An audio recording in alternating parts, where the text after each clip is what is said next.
तर जंतर मंतरवरच्या विद्यार्थ्यांच्या आंदोलनाला देशभरातून पाठिंबा मिळतोय। 20 जुलैला विद्यार्थ्यांवर झालेल्या लाठीचार्जनंतर हा पाठिंबा आणखी वाढतोय।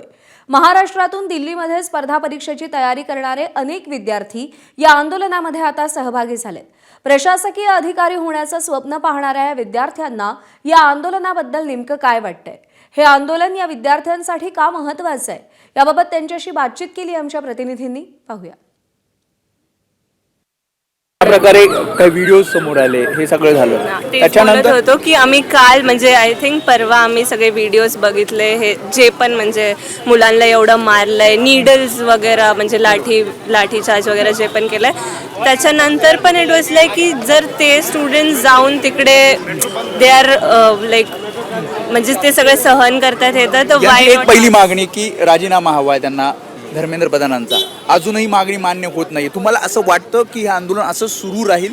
आय थिंक आता जसं लीडर्स बोलतात पीसफुल तसं पीसफुल तर अजूनपर्यंत नाही झालं आहे। Government should take accountability of it.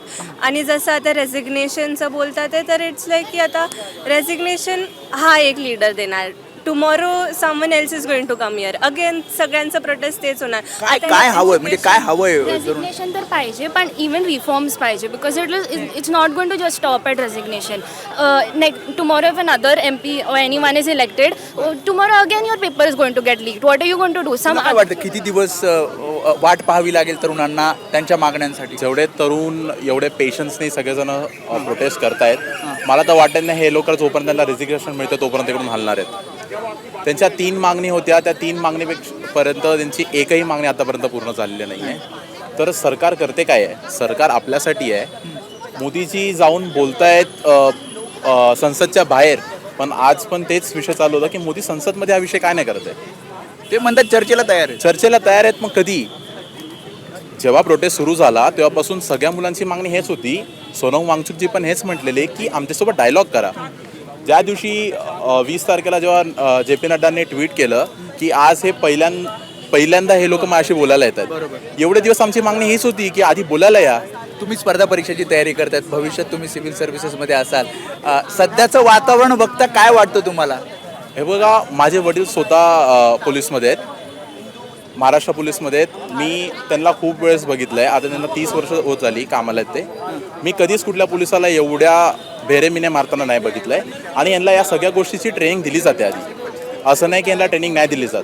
तुम्ही बघता, तुम्ही डोक्यावर कसं मारू शकतो? वडिलांशी बोलणं झालं हे सगळं बघितलं? नाही, वडील तर मला तेच सांगतो की जाऊ नको, उद्या काय झालं तर काय करणार आहे? मी बोललो नाही, जायला तर पाहिजे, आमच्यासाठी आपल्यासाठीच करतायत सगळं जे काय करतायत ते, त्यासाठी जाणं तर गरजेचं आहे।